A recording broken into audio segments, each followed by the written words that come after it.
un scientifique est retrouvé mort dans son laboratoire, la poitrine marquée au fer rouge d'un symbole ancien. Un mot. Un seul. Illuminati. La scène est froide, méthodique, et pourtant, elle semble chargée d'un message qui dépasse tout entendement. Quelqu'un ne s'est pas contenté de tuer. Quelqu'un a voulu signer. Et ce meurtre n'est que le début. Ce qui s'ouvre ici va entraîner une course contre la montre à travers Rome, mêlant science, religion et pouvoir, jusqu'à menacer le cœur même de l'Église. Bienvenue sur Plume Courte. Tout commence avec Ange et démon, où Robert Langdon, professeur de symbologie à Harvard, est brutalement réveillé en pleine nuit. On lui demande de venir en urgence dans un centre de recherche ultra secret en Suisse, le CERN. Là-bas, il découvre le corps du physicien Leonardo Vetra. Sur sa poitrine, une marque gravée, un ambigramme parfait, lisible dans les deux sens, Illuminati. Une société secrète que Langdon croyait disparue depuis des siècles. Mais ce n'est pas tout. Le CERN abritait une découverte révolutionnaire, l'antimatière. Une source d'énergie pure, mais aussi une arme potentiellement dévastatrice. Et justement, une capsule contenant cette antimatière a été volée. 1 heure après la mort de Vetra. Langdon comprend immédiatement l'ampleur du danger. L'antimatière est instable. Si elle n'est pas contenue, elle peut provoquer une explosion d'une puissance inimaginable. Très vite, une piste mène à Rome. Car le voleur ne s'est pas contenté de tuer. Il a prévu un spectacle. Langdon part pour le Vatican avec Vittoria Vetra, la fille adoptive du scientifique. Une femme brillante, spécialiste en biophysique, déterminée à comprendre ce qui est arrivé à son père, et à arrêter celui qui menace désormais des milliers de vies. Mais à Rome, la situation est déjà explosive. Le conclave a commencé. Les cardinaux sont réunis pour élire un nouveau pape. Et quelqu'un a décidé de transformer cet événement sacré en rituel de terreur. 4 cardinaux, appelés les préférés, ont été enlevés. 4 hommes destinés à devenir papes. Et chacun d'eux doit être exécuté, à un endroit précis, selon un ancien rituel Illuminati. Langdon comprend alors que tout repose sur une ancienne piste, le chemin de l'illumination. Une série d'indices dissimulés dans l'architecture de Rome, reliant des lieux symboliques. Commence alors une course folle. Chaque heure compte. Chaque indice mène à une église, une sculpture, un symbole caché. Le premier cardinal est retrouvé sur une place publique. Marqué au fer rouge. Mort d'une manière atroce. Puis un second. Chaque mort est associée à un élément, la terre, l'air, le feu, l'eau. Chaque mise en scène est calculée. Et à chaque fois, Langdon arrive trop tard. La tension monte. La foule ignore tout. Le Vatican tente de contenir la panique. Mais l'ennemi est toujours un coup d'avance. Pendant ce temps, une horloge tourne. La capsule d'antimatière, cachée quelque part dans la cité du Vatican, est programmée pour exploser à minuit. Moins de 6 heures.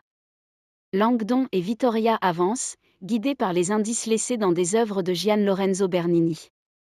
Sculpture, église, fontaine, tout devient message.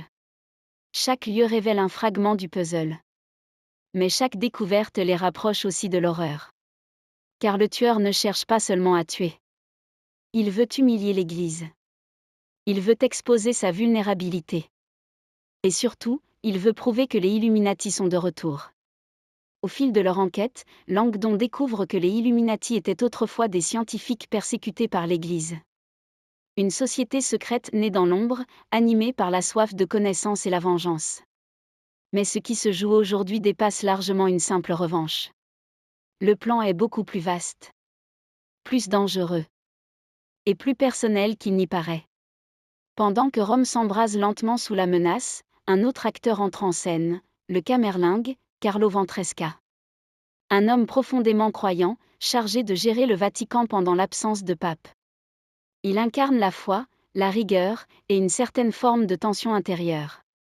Il semble prêt à tout pour sauver l'Église. Même l'impensable. À mesure que les heures passent, les indices deviennent plus clairs. Et une vérité dérangeante commence à émerger. Le responsable n'est peut-être pas celui que tout le monde croit. Langdon et Vittoria finissent par comprendre que le cerveau derrière tout cela est un ancien militaire, un assassin froid et méthodique, manipulé par une figure encore plus obscure. Quelqu'un de très proche. Quelqu'un qui connaît parfaitement les rouages du Vatican. Quelqu'un qui a tout orchestré depuis le début. Le dernier cardinal est retrouvé. Le temps est presque écoulé.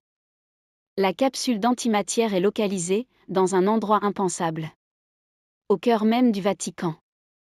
Langdon et Vittoria tentent de désamorcer la situation. Mais la technologie est verrouillée. Impossible de stopper le compte à rebours. Minuit approche. La tension devient insoutenable. C'est alors que le Camerlingue prend une décision radicale.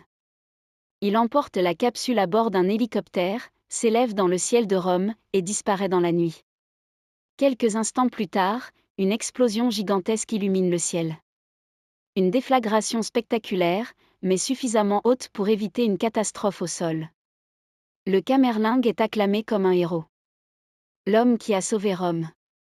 L'homme qui a sauvé l'Église. Mais quelque chose ne colle pas. Langdon sent que la vérité est ailleurs. Et il a raison. En fouillant plus profondément, il découvre que le Camerlingue lui-même est à l'origine de tout. C'est lui qui a orchestré les enlèvements. C'est lui qui a manipulé l'assassin. C'est lui qui a volé l'antimatière. Son objectif n'était pas seulement de détruire.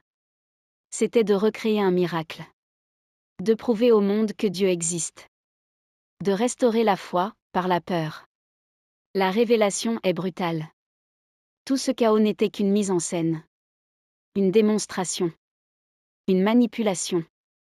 Quand la vérité éclate, le Camerlingue s'effondre.